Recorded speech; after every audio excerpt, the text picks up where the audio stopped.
శ్రీ మాత్రే నమః. ఈరోజు మరొక కొత్త విషయంతో మీ ముందుకొచ్చాను. ఏంటంటే, మీలో చాలామంది పెళ్ళై చాలా సంవత్సరాలు అవుతున్నా గానీ సంతానం కోసం ఎదురు చూస్తూ ఉంటారు. సంతానం అనేది మన జీవితంలో ఒక ప్రముఖ పాత్ర అనేది పోషిస్తారు. అయితే దాని గురించి ఎంతోమంది దేవస్థానాలకెళ్తారు. ఉడుపులనేవి కడుతూ ఉంటారు దేవుళ్ళకి. ఇలా ఎన్నెన్నో రకాలుగా దేవుళ్ళను పూజిస్తూ ఉంటారు. అయినా కానీ చాలామందికి సంతానం కోసం ఎన్నో బాధలు అనుభవిస్తూ ఉంటారు. ప్రైవేట్ హాస్పిటళ్ళల్లో కూడా కొన్ని లక్షలు కూడా పోస్తూ ఉంటారు. అయితే మనము ఇప్పుడు ఈరోజు సంతానం గురించి కలలు రాబోయే ముందు, మనకు సంతానం కలగబోయే ముందు ఎటువంటి కలలు వస్తాయి అంటే, మన స్వప్నశాస్త్రం ప్రకారం మరియు పెద్దల నమ్మకాలం ప్రకారం కొన్ని కళల గురించి రాబోయే సంతాన ప్రాప్తికి లేదా ధారణకు సంకేతాలుగా భావిస్తారు. ఆ సంకేతాలు ఏంటనేటివి ఈ వీడియోలో నేను వివరంగా చెప్తాను. దానికంటే ముందు ఛానల్ని ఖచ్చితంగా సబ్స్క్రైబ్ చేసి వీడియోని లైక్ చేసుకోండి. అలాగే మీకేమన్నా సందేహాలు ఉంటే కూడా ఖచ్చితంగా నాకు కమెంట్ రూపంలో తెలియజేస్తే మీకు సమాధానం చెప్తాను. లేదా ఇంకేదైనా కానీ తెలియాలి అని అనుకుంటే నేను ఖచ్చితంగా వీడియో రూపంలో మీకు తెలియజేస్తాను. ఈరోజు విషయానికి వస్తే, ఒకవేళ మీ కళ్ళలో మీకు సంతానం కనుక లేకపోతే, మీ కళ్ళలో ఒకవేళ పండ్లు కనిపించినట్టు జరిగితే, స్వప్నశాస్త్రం ప్రకారం పండ్లు సంతానానికి బలమైన సంకేతం. ముఖ్యంగా మామిడి పండు కళ్ళలో కనిపిస్తే లేదా మీరు తింటున్నట్టు కల వస్తే అది త్వరలో గర్భం దాల్చే అవకాశం ఉందని లేదా శుభవార్త వింటారని నమ్ముతారు.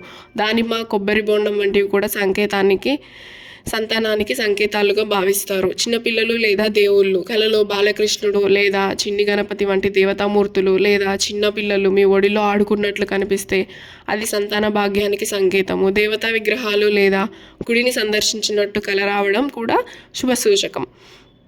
తెలుగు సాంప్రదాయంలో పాము, నాగేంద్రుడు అంటే కలలో కనిపిస్తే అది సుబ్రహ్మణ్య స్వామి ఆశీస్సులు మరియు సంతాన ప్రాప్తి సూచనగా భావిస్తారు. పాము పడగ విప్పినట్లు లేదా ప్రశాంతంగా వెళ్తున్నట్లు కనిపిస్తే మంచిది. ఒకవేళ పూలు కనుక మీ కలలో కనిపించినట్టయితే, కలలో తామర పువ్వు లేదా వికసించిన ఎర్రటి పూలు కనిపిస్తే లక్ష్మీదేవి కటాక్షం కలుగుతుంది, వంశవృద్ధి జరుగుతుందని నమ్ముతారు. యానిమల్స్, జంతువులు ఒకవేళ కనిపిస్తే అందులో ఏనుగు కలలోకి రావడం, ముఖ్యంగా తెల్ల ఏనుగు చాలా పవిత్రమైనది మరియు గర్భధారణకు సూచనగా పరిగణిస్తారు.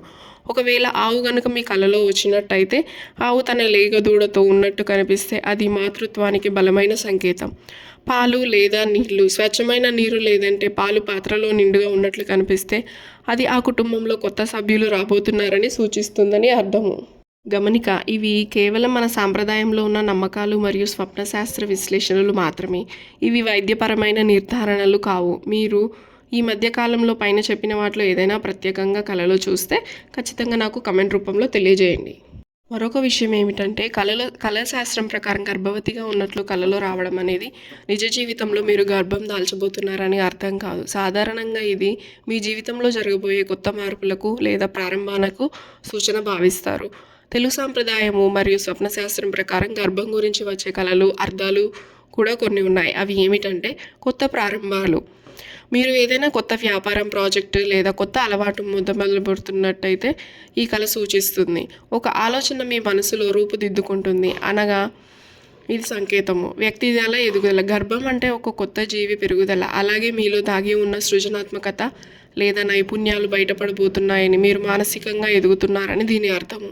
ఒక బిడ్డ మోయడం అనేది పెద్ద బాధ్యత కాబట్టి భవిష్యత్తులో మీపై ఉన్న కొన్ని ముఖ్యమైన బాధ్యతలు పడబోతున్నాయని లేదా మీరు వాటి గురించి ఆలోచిస్తున్నారని ఈ కళ సూచిస్తుంది.